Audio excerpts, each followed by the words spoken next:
Hello books. आज मैं आपसे नेट वेब टेक्नोलॉजी के रिजल्ट्स के बारे में बात करूंगा। मैंने उनका कॉन कॉल पढ़ा एंड मैं काफ़ी हेविली इन्वेस्टेड हूँ उस पर।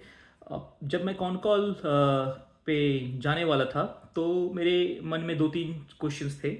वन कि इनका ग्रोथ रेट बहुत अच्छा रहा था लास्ट क्वार्टर Q1 में 100% का राउंड, और इस बार जब मैं रिपोर्ट पढ़ा तो सिर्फ 20% था। So that was a bit of a concern. उसके बाद एक और कंसर्न था कि स्टॉक प्राइस इतना बढ़ चुका ऑलरेडी, मेरे खुद के इन्वेस्टमेंट डबल हो चुके हैं। आई थॉट कि ये क्या सस्टेनेबल है या प्राइस गिरने वाला है। आज गिरा भी वैसे 6%। तो मुझे ये कंसर्न था कि ये ग्रोथ रेट जो है 20%, ये थोड़ा सा इशू लग रहा था मुझे। तो मैं इसके बारे में मैनेजमेंट से जानना चाहता था। और जो तीसरा मेरा कंसर्न था कि जो इनको बड़े ऑर्डर आए हैं, दो बड़े ऑर्डर आए हैं 2100 करोड़ के अराउंड। ये जो दो बड़े ऑर्डर हैं, क्या ये डिफरेंट हैं नॉर्मल ऑर्डर से? क्या ये गाइडेंस में ऑलरेडी इंक्लूडेड है, या और किस तरह का मार्जिन प्रोफाइल है? जनरली इनका मार्जिन प्रोफाइल 15% के अराउंड रहता है एबिट्टा। और क्या इसमें भी जो बड़े ऑर्डर आए हैं इसमें भी वही है या कुछ डिफरेंट है?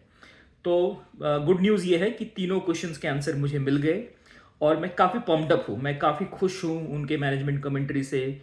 और आई एम श्योर अगर मार्केट थोड़ा और गिरता है तो मैं इन्वेस्ट भी करने वाला हूँ इसमें। तो देखिए, दो तीन चीज़ें बहुत क्लियर है। पहली बात, मैनेजमेंट ने बहुत क्लियर किया है कि इसको क्वार्टर ऑन क्वार्टर ना देखा जाए इस बिजनेस को। ये बिजनेस वैसा नहीं है। ये कोई रिटेल बिजनेस नहीं है कि जहाँ पे आप हर क्वार्टर लेवल पे इसको देखते रहो। तो पहली चीज़ ये। तो उन्होंने ये भी बोला कि यार अगर 30 जून को मैंने कोई बिलिंग किया है तो उस क्वार्टर में आ जाएगा, लेकिन अगर 1 जुलाई को किया तो नेक्स्ट क्वार्टर पहुंच जाता है। तो इस तरह से लंपी बिजनेस है ये, कोई कंसिस्टेंट रिटेल जूते और चप्पल की दुकान नहीं है जहाँ पे हर दिन कुछ ना कुछ सेल होता रहेगा। तो ये क्लियर था। तो उन्होंने ये बोला कि आप H1 H2 लेवल पे देखो या फुल ईयर पे देखो। तो उन्होंने H1 में पहले 100% फर्स्ट क्वार्टर में, और अब 20%, तो कुल मिला के अराउंड 50-55% का ग्रोथ रहा है, जो कि इसके गाइडलाइन से बहुत ज़्यादा है। गाइडलाइन अराउंड इनका 35-40% है। नाउ ये पहली बात। सेकेंड जो सबसे बड़ी बात ये थी कि जो बड़े स्ट्रैटेजिक ऑर्डर है ये बहुत डिफरेंट है इनके नॉर्मल ऑर्गेनिक ऑर्डर से। जब इन्होंने गाइडलाइन दिया था 35 से 50-40% का ग्रोथ, तो इनका गाइडलाइन बेसिकली सिर्फ ऑर्गेनिक ऑर्डर पे था। ये 2100 करोड़ का ऑर्डर इसमें इंक्लूडेड भी नहीं है। तो मैनेजमेंट में एक बहुत बड़ी बात कही, वो ये कहा कि 35 से 40% हम ग्रो करेंगे इस साल। तो लास्ट ईयर उन्होंने 1150 करोड़ किया था। आप और जोड़ लो इसमें 40% और। लेकिन उसके बाद कुछ 2100 करोड़ में से 1/3 फिर ये एग्जीक्यूट करेंगे इस बाकी रहेंगे जो बाकी टाइम है इस फाइनेंशियल ईयर में। सो समझ लो कि 700 करोड़ और आप ऐड कर लो। तो इतना इनका रेवेन्यू होने वाला है। 1150 इंटू 4%, सो करीब करीब आपका 1700 करोड़ बनता है। और फिर 700 करोड़ और, तो 2400 करोड़ की रेवेन्यू वो इस साल तक बनाने वाले हैं। 2300 करोड़ की। और उसमें उन्होंने बोला है 10% का पैट मार्जिन आप रफली मान के चलो तो 230 करोड़ बनता है। तो उस हिसाब से देखा जाए तो अभी फॉरवर्ड पी 91 का है। आपको दिखेगा स्क्रीनर में कि पी 160 हो चुका है, बट आप हमेशा उसको फॉरवर्ड पी पे देखो तब आपको बिजनेस को अच्छे से एनालाइज कर पाओगे। और यहाँ पे थोड़े बहुत अपसाइड हो सकते हैं अगर उनको कोई और बड़ा स्ट्रैटेजिक ऑर्डर मिल जाता है। उन्होंने तीसरे पॉइंट में बहुत क्लियरिटी रखी है कि जैसे उनको ऑर्डर मिलेगा वो अपडेट करेंगे। क्या चांसेस है कि और बड़े ऑर्डर आ सकते हैं? हाँ, बिल्कुल है।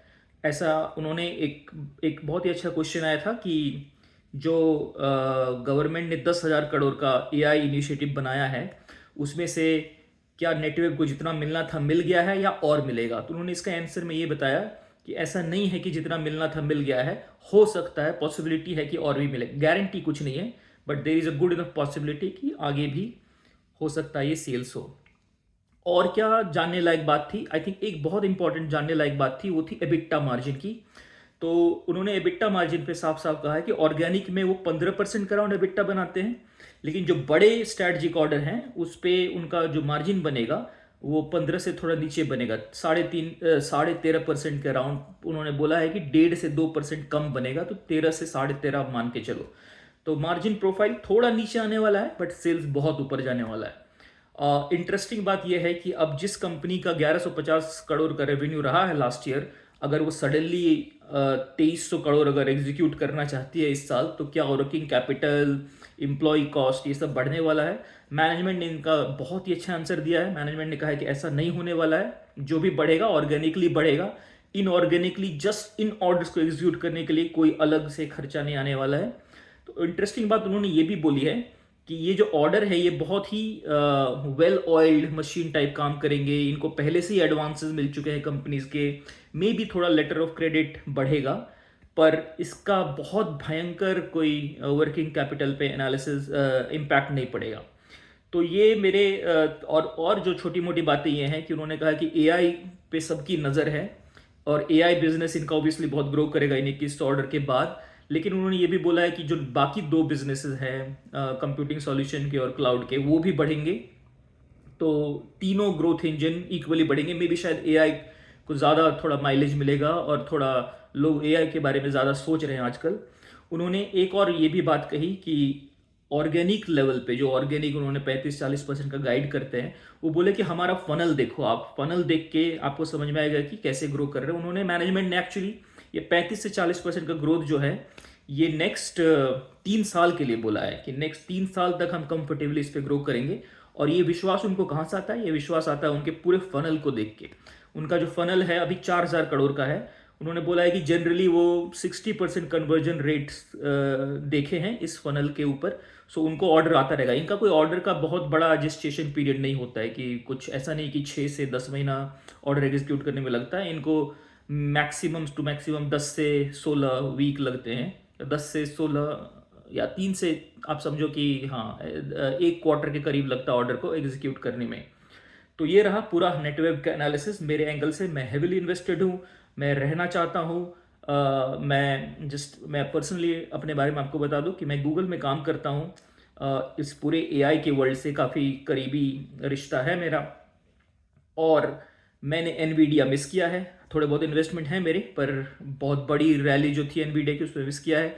मुझे लगता है कि नेटवेब इंडिया का एक अच्छा एआई प्लेयर लग रहा अभी तक। तो ये हार्डवेयर प्लस सॉफ्टवेयर दोनों करता है। एक एनवीडिया का बहुत ही कम ओईएम पार्टनर लिस्ट है, उनमें से एक नेटवेब है। स्टॉक महंगा है, 100% करेक्शन हो सकता है।